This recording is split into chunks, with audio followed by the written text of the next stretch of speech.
हम भी एक बहुत बड़े बाप के बेटे हैं, मगर हमारे बाप ने हमको क्या सिखाया था। हमको पुलिस ने 22 सितंबर 1999 को हमारी विधानसभा में पुलिस ने हमको लटों से लाठियों से मारा। हमारे सर पर 12 या 13 टाके लगे। हमारे हाथ की तीनों उंगलियां टूट गई थी। हमारी पूरी पीठ लाल हो गई थी पुलिस के लाठियों से। एक पुलिस का डीवाईएसपी अपनी सर्विस रिवॉल्वर से निकालकर हम पर गोली भी चलाया। अल्लाह का करम था, हम बच गए। हम दवाखाने में तड़प रहे थे। मजलिस के तमाम लोग हमारे मरहूम वालिद के पास जाकर कह रहे थे कि सालार कल हैदराबाद में बंद मनाना चाहिए कि असदुद्दीन ओवैसी पर पुलिस ने गैर जरूरी लाठीचार्ज करके जमीन पर गिरा के हमको मारा। और हमको बचाने आया हमारा एक हिंदू इंस्पेक्टर। जब पुलिस के टास्क फोर्स वाले मार रहे थे, वो बंदूक निकाल कर आकर अपने सीनियर्स को कहा कि छोड़ो इनको, तुम गैर जरूरी मार रहे। जब हमारे वालिद मरहूम से हमारे मुर्तुजा मियां यहां पर हैं, वो चश्मदीद गवाह हैं, जब दवाखाने में आकर सब बोल रहे थे, हमारे वालिद ने कहा कि कल हैदराबाद में कोई बंद नहीं मनाया जाएगा। सब लोग ताज्जुब किए, बोले नहीं कोई बंद नहीं मनाया जाएगा। और हमारे वालिद ने मजलिस के जिम्मेदारों के सामने कहा कि मैंने असदुद्दीन को टिकट देते वक्त कहा था, तुम सियासत में आ रहे हो तो तुम मेरे बेटे जरूर हो, मगर मैं तुमको एक आम मजलिस के रुकन की तरह बर्ताव करूंगा। तुम घर में मेरे बेटे हो, जब बाहर निकलोगे तो मैं ये नहीं देखूंगा कि तुम मजलिस के रुकन हो या मेरे बेटे हो। हम तड़प रहे थे पुलिस की लाठियां खाकर, मगर हमारे बाप ने, अल्लाह उनकी मगफरत करे, हैदराबाद में बंद नहीं मनाया। क्यों नहीं मनाया? क्योंकि हमारे कायद ने हमसे कहा कि मैं अपने बेटे की तड़प को बर्दाश्त कर सकता हूं, मगर मैं हरगिज इस बात का मैं पसंद नहीं करूंगा कि कल बंद हो और पुलिस का फायरिंग हो, कोई गरीब मर जाए, चाहे मुसलमान और हिंदू हो। गम मेरा है, मैं उस गम को बर्दाश्त कर लूंगा, मगर गरीब की जान जाने नहीं दूंगा। ये हमको सिखाया। और आज भी हम ये नहीं बोलते कि हैदराबाद हमारी विरासत है, हम बोलते हम खादिम हैं, हम खादिम हैं बोलते हैं। ये कहते हैं जो कि उनका विरासत है। अरे राजा रजवाड़े बर्बाद हो गए, वीरान हो गए। इस देश में कोई राजा नहीं, कोई रानी नहीं। राजा और रानी है तो वोट डालने वाला इस देश में।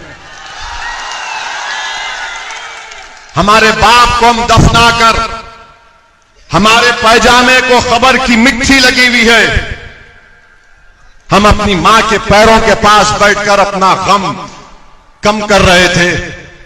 तो मेरा फोन बार बार बज रहा था, तो किसी ने कहा फोन उठा लो। जब मैं फोन उठाया तो कहने वाले ने कहा कि चिंतल बस्ती एक इलाका है, वहां पर फसाद हो रहा है हिंदू मुसलमानों का। पुलिस के आला ओहदेदार बार बार फोन कर रहे थे कि ओवैसी साहब आप आओ, यहां दोनों समुदाय आप आने पर राजी हो जाएंगे। मैंने कहा हमारे एमएलए मौजम खान है, उनको बुला लीजिए। फिर फोन आया तो मेरी मां ने मुझसे कहा, बेटा तुम्हारे बाप ने तुमको इस बात की तरबियत दी थी कि जहां पर गरीबों को जरूरत पड़ेगी तुम जाओगे। अगर आज तुम नहीं जाओगे तो हमारी अम्मा ने कहा कि तुम्हारा बाप वाकई में मर गया। हम उठकर गए, उठकर उस मुकाम पर गए। जाकर हमने सबसे बात की, वहां पर माहौल को ठंडा किया। हैदराबाद से 200 किलोमीटर दूर वाटोली एक मुकाम है, जहां पर आरएसएस से वाबस्ता एक तंजीम ने एक घर के 6 लोगों को जिंदा जला दिया था। कोई जाने तैयार नहीं था। उस गांव में हम अकेले गए। हमारे भैंसा के 3 मरतबा 4 मरतबा के चेयरमैन जाबिर साहब है, फोन करके पूछ लो। जाबिर साहब ने कहा साहब अगर जरूरत पड़ी तो अकेले आओ।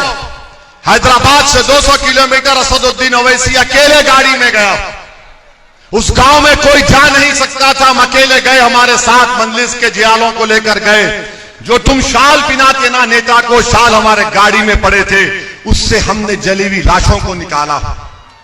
और जब वापस हम जा रहे थे, रमजान का महीना था, तो निजामाबाद में एक पेट्रोल स्टेशन पर मैं गाड़ी में डीजल जला रहा था। मेरे पास फोर्ड एंडेवर गाड़ी थी, तो मैं देखा कि नमाज फजर पढ़कर एक ज़ईफ बुजुर्ग मेरे पास चलकर आए, आकर कहा कि तुम असदुद्दीन हो। मैंने कहा हाँ। उन्होंने मुझसे पूछा तुम कहां से आ रहे बेटा? मैंने कहा वाटोली में वाकया हुआ, हम वहां पर गए थे, वहां से जाकर हमने एहतजाज किया। उस वक्त के आंध्र प्रदेश के होम मिनिस्टर जाना रेड्डी साहब थे, आज भी बकायद हयात हैं। हमने उनकी गाड़ी के सामने बैठ गए हम लोग और कहा कि इंसाफ करो। तो उस बुजुर्ग ने मुझे गाड़ी से उतारा, बेटा उतरो। मैं उतरा तो मेरे कंधे पर हाथ रखकर कहा कि तुम्हारा बाप मरा नहीं, तुम्हारा बाप जिंदा है, तुम गरीबों के लिए लड़ रहे हो।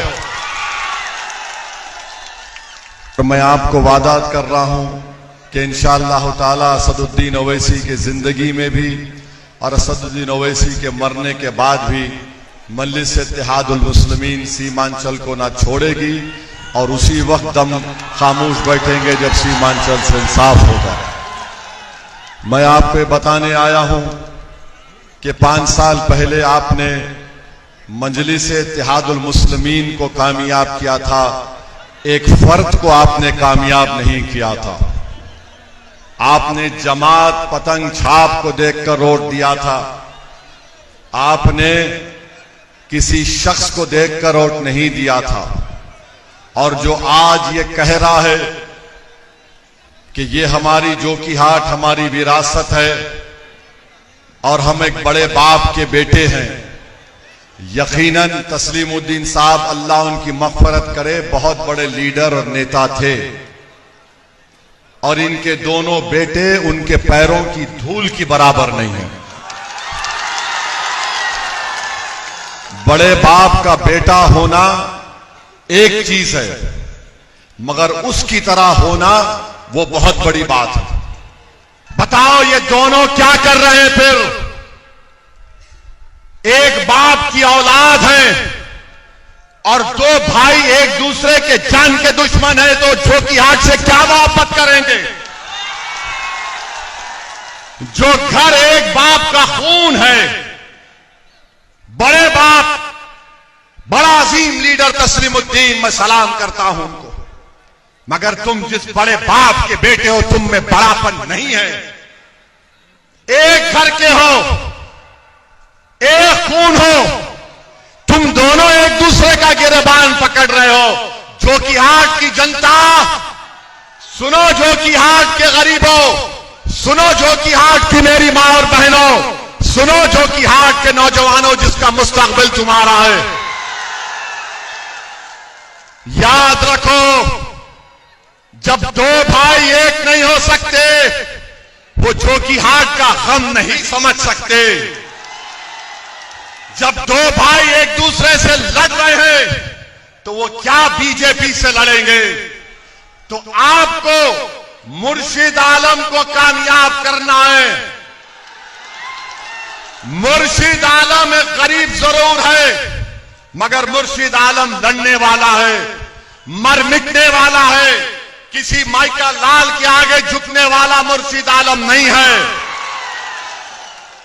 तो मेरे अजीज दोस्तों और बुजुर्गों, ये इलेक्शन किसी की विरासत को बचाने का काम नहीं है, ये इलेक्शन सीमांचल को बचाने का काम करना है।